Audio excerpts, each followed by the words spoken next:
Alright, now that we've covered the basics of camera movements on a tripod, let's take the camera off the tripod and talk about the film style of handheld or shaky cam.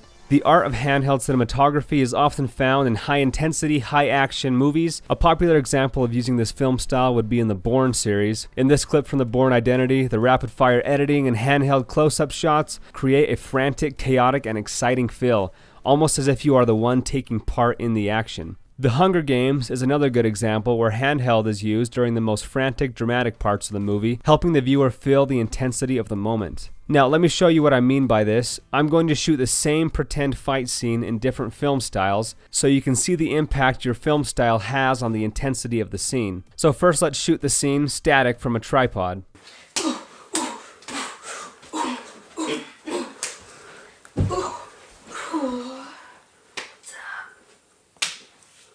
Now let's pop the camera on my glide cam and give it some smooth movement and see how that looks.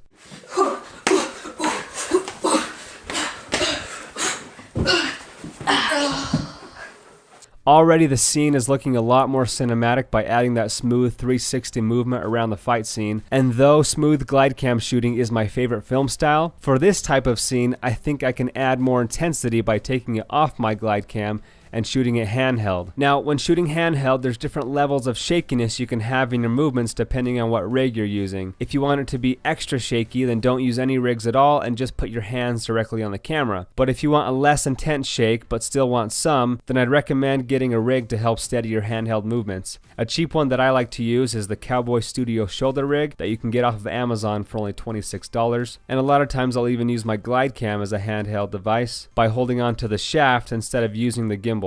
So now let's show you an example of the same scene shot handheld.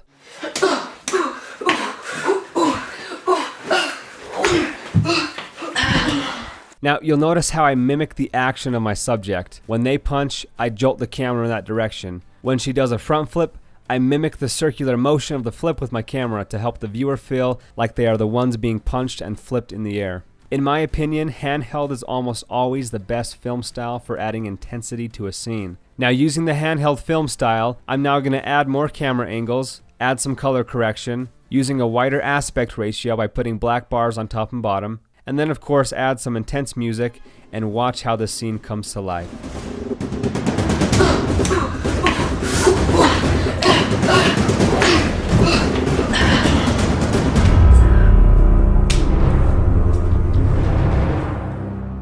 Isn't it amazing how much the film style can change the mood of the scene? Now let's go back and watch that first static shot from the tripod and see how they compare.